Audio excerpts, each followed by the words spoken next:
So there is no need for this false criticism that the members of Congress aren't aware of what's being negotiated. If they're not aware of what's being negotiated, it's because they have failed to take the responsibility to read the document. It will be provided to them. And that, the President believes, is an important part of this commitment to work with Congress to reach this agreement. Big controversy about what's in this bill, what are they allowed to know, some secret parts of this bill. White House Press Secretary Josh Earnest discussing the Trans-Pacific Partnership and how capable Congress is in managing some sort of deal here, but some wondering if Congress will be able to pull it off in time. And that's where we'll start today's roundtable. Let's do it.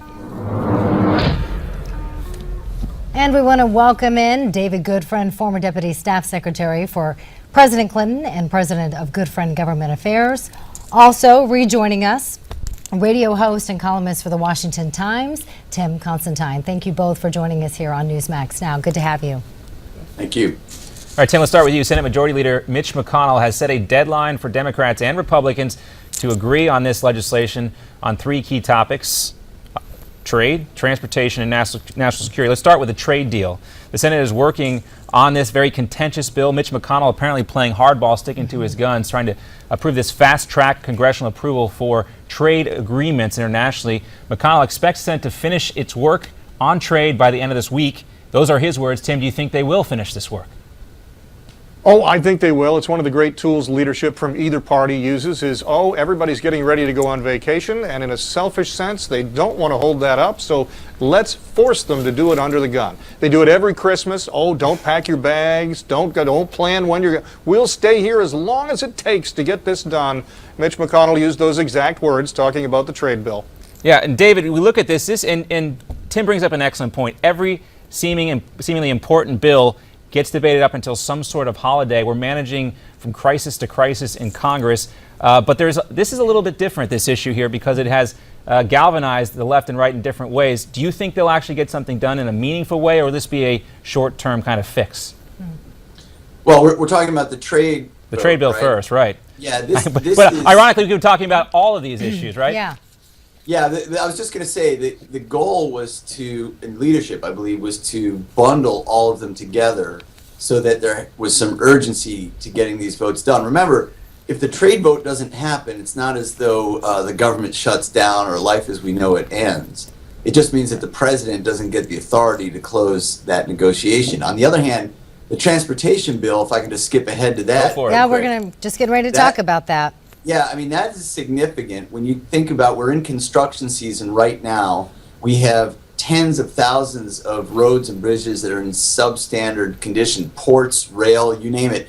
And the Highway Trust Fund is running out of money. That is quite real as an urgent matter. I think what Congress is now talking about doing is extending it for 2 months while they try to figure out how to pay for the necessary funds. But look, if Majority Leader McConnell is trying to bundle that real urgency with the trade vote, which I think is not really that urgent in terms of us being able to move forward as a country, that's an attempt to try to inject some urgency to the trade matter. And I'm not convinced, quite frankly, that in the House they have the votes. You know, you've got all of 17 Democrats who are willing to vote for it.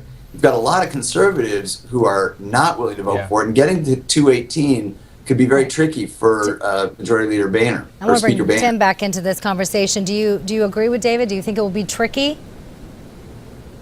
Oh, I think it'll be a challenge. I do think it will pass, but the fascinating part of the trade bill is strange bedfellows. You have folks far at one end and far at the other in agreement. You have folks in both parties, and in great part, some of your most liberal members are in disagreement with their president. So it's been interesting to watch it unfold. I think it's a challenge, but I do think it'll pass. Well, in terms of, let's go back to the highway bill. We were trying to keep these in order, but it's so much to talk about, and there are a lot of similarities here. But let's talk about the highway bill. David, you were talking about this because we could be back in the same position, and I would imagine, going back to our theme about pre-holiday deadlines, this would be right before the July 4th deadline?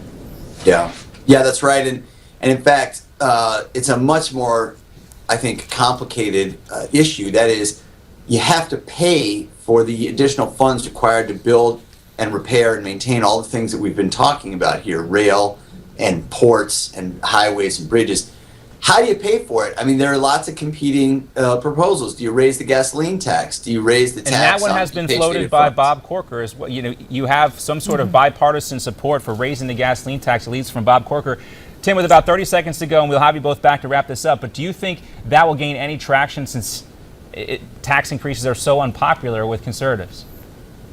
No, I don't think they will. I think there's going to be a lot of discussion about what the priorities are. You know, we just saw the discussion on Amtrak this past week, and when there was the accident, some Democrats said, see, this is an example of where we need more money. And the Republicans have said, wait a minute, money didn't have anything to do with that. So we're going to look at that transportation. Unfortunately, I think this will be the 33rd time that they've done a short-term extension, and they'll kick the can down the road. All right, guys, we'll be back to talk about the NSA and the Patriot Act, also on Congress's to-do list before they go home for Memorial Day.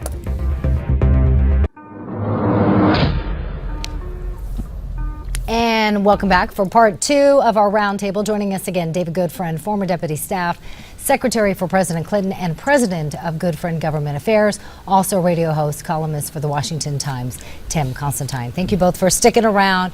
So before we get to other issues that Congress must deal with before they leave for their vacation, I want to go back to what, Tim, you were talking about when you brought up John Corker presenting the Gas idea tax, of right. the gas tax and doubling up on that. David, I wanted to give you a chance to respond.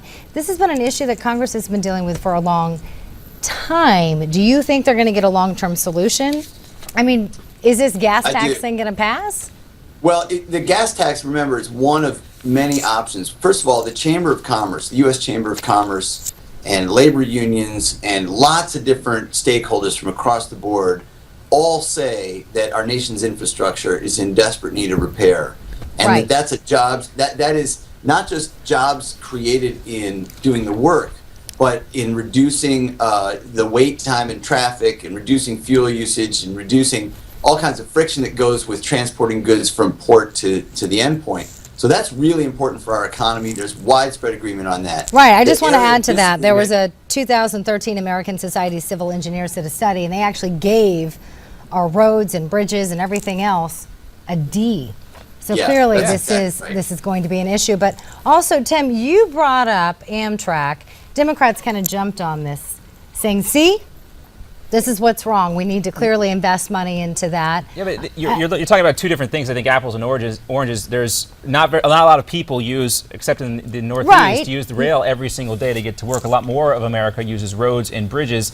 And the gas tax, I do think it was inartful of Democrats to jump on that so early. But Tim, let me ask you Will a it help question, their playing cause? devil's advocate. A lot of folks on the left would say that Republicans in Congress have a lack of courage when it comes to raising taxes on this issue. Do you agree? No, I would say a lot of Democrats or people on the left have that as their reflex action. Okay, let's throw money at it. And we could cite examples, whether that's transportation or education or the war on poverty or any number of issues where we have thrown all kinds of money for 50 years you and don't wanna sometimes pay- it works. you don't wanna and pay in for the most cases, infrastructure? it You doesn't. just don't wanna pay But for it, I guess. here, in the case of education or the case of poverty, it has not worked. Transportation. Let's In the let case of Tim finish, transportation, and then I'll David, say you could using those respond. funds, I agree with David, we have to. Tim, I'm Look. going to let you finish what you're saying, then David, you can respond. Go ahead, All Tim. right, go ahead. Sure. I was just going to say in the case of the war on poverty, in the case of education, all that money really has not shown. But I would agree with David that we need to prioritize transportation, whether that's rail, as you mentioned, not just with Amtrak, but with cargo in particular, and whether that's with our general transportation network. I will say, I think giving us a D for our transportation network is ridiculous. I've lived in places like Ghana. I've traveled all over the world. We've got a lot better transportation network than virtually everywhere. All right, go ahead, David. Well, it's little comfort to know we're better than Ghana. We're the leading economy of the world, and I think what we actually need to do here is recognize that you can't get something for nothing in this life. Things do cost money, and the question again, I bring it back: how are you going to pay for it? Right now, we pay for these highway repairs with a gas tax that goes in the Highway Trust Fund.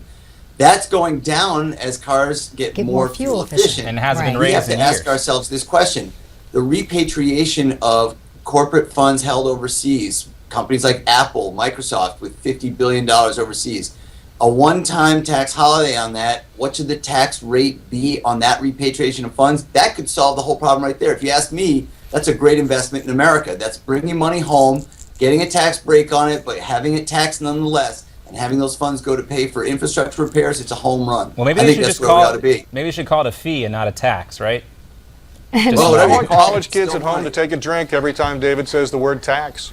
Oh, okay. Well, Fact of we'll say life. that. We'll say Gotta that pay till 'em. Friday, guys. We only got about a minute left. I also want to get on to another kind of maybe a little bit important issue that Congress has to deal with too. That's the Patriot Act. Right. Let's take a listen real quickly to Senator Mitch McConnell. I don't want us to go dark, in effect, and I'm afraid that the House-passed bill will basically be the end of the program, and we'll not be able to have yet another tool that we need to combat this terrorist threat from overseas. Well, Tim, I'll start with you, and then David, you can follow up. Is this going to be just like the other bill where Mitch McConnell wants this passed, but he's facing a lot of resistance from House Republicans? Is it going to be enough to stop it? He does. This is the classic fear tactic. Let's scare people into thinking it's all or nothing. And the truth is, we're not getting the information overseas. Why have different things happened around the globe? Because our intelligence overseas is lacking. But for some reason, they can tell me if I sent my wife a text that said, hey, bring bananas home from the grocery store. So I think what the Patriot Act is about is monitoring domestically, and we ought to be paying more attention to that international threat. All right, David, last word, 20 seconds. This is really about balancing national security and privacy, and I think the courts have now spoken very clearly that this blanket collection of all of our data from everywhere and every conversation is too much. And I think that the majority leader will rue the day that he was this aggressive against civil liberties, because his own party, members of his own party, seem to disagree. Yeah, we can all act surprised when we Agreed. get something done here right before the deadline on Friday and have the same conversation on these three things 2 months from now. David Goodfriend, Tim Constantine, always great to see you guys every Wednesday here on Newsmax Now.